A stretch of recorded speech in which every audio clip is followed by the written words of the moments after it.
Goira's younger sister, Noe weeded his fields in half a day.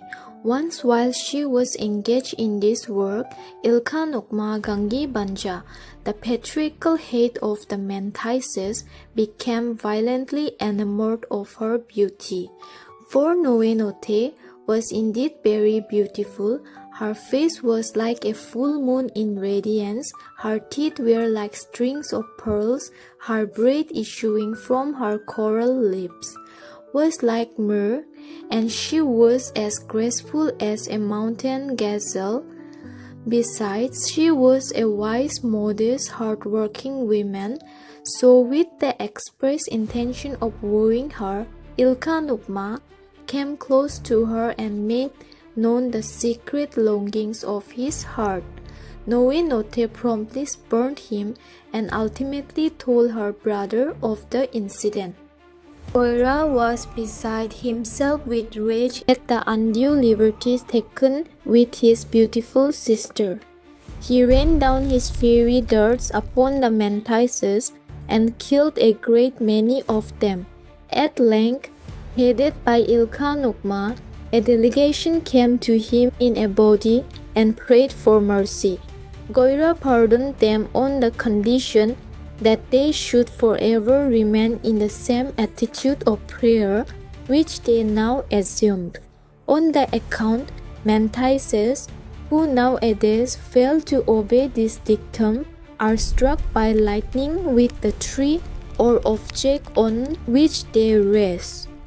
At the approach of harvest time, Goira went to Kanmadota market. Note meanwhile gathered the harvest from the fields during his absence. The trace grains of paddy filled 7 granaries. When Goira came back home, he soberly asked his sister how much paddy she got from his fields. In her excessive joy over the rich harvest, Note felt inclined to be sportive at that moment. So she said jokingly to her brother, "The harvest from your fields was so poor that it hardly filled 1 dangpin." Now Goira was not at all accustomed to cut jokes. It was his wonted frame of mind to take things as they were stated to be, until strong evidence proved the contrary. So he took his sister at her word and inwardly fumed at such meager returns from his expansive fields. The mischievous damsel, on her part, enjoyed the joke and gave her brother no hint it was such. She went away with a big smile on her full moon face. Goira also possessed a hot and fiery temperament.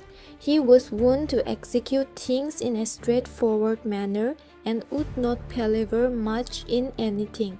So in a moment of great rage, he at once rushed to the barn which supposedly contained his meager paddy returns and set it ablaze. The flames spread rapidly and soon became a great conflagration in which all the barns of the village with their newly gathered harvest were burned to the ground. The spot where these barns were consumed by fire is now known as Meibut Meibang. Goira's relations and fellow villagers now angrily remonstrated with him and reproached him publicly for his latest atrocity and manifestation of bad temper. At this time, he was much exposed to personal attacks. The young hero, however, did not take the world and its police too seriously. One day, Goira gathered together all his matrilineal relations and the people of the regions about, raised himself on a wisp of white cloud, and standing like a solitary warrior in full panoply, addressed them saying, "I now go to the celestial regions from this world of dust and useless turmoil. I find it no longer necessary for me to live a dusty life among you.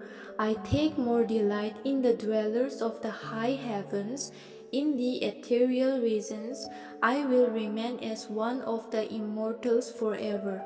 My soul yearns for the infinite. Ye men and women are but shadow actors upon the screen of space. But while the universe lasts, everything exists in an eternal now. By the time Notichire, the goddess of rain, visits the earth, and when rain clouds gather and peacocks cry, completely enshrouded in clouds and rain, I will come to visit this world of yours. Then I will play pranks on trees or on whatsoever I shall be pleased to strike, by sending my arrows at them from my trusty bow. You will also notice flashes of light from my lamp when I flourish it in the execution of my martial exercises. You will hear deep rumbling noises caused by my steps when I dance in unison with the awful music of all space. Goira's listeners were deeply moved by his stirring words, for they now found that he spoke as if he were a man transformed into a god. Then the great hero, Goira, disappeared in the twinkling of an eye into the ethereal heavens, taking with him his hands, his beloved lamp, bow, and arrows. To the Achuks, Goira is the immortal and invincible god of thunder and lightning, the most extraordinary power in all the world or in the whole universe. The flashes of his mighty lamp lighting the earth and heaven with brief brilliance, and seen during cloudy and stormy weather, when loud rumbles and sudden claps of thunder are also audible. The destructive agent in a lightning flash is an arrow or shaft for Goira's bow. It is a hot, solid body which moves rapidly through space and impinges upon something. It is the thunderbolt stone known as Goirani Rongpra, the stone shaft of Goira. At least that is what the Achuks, the loyal worshippers of Goira, honestly proclaim.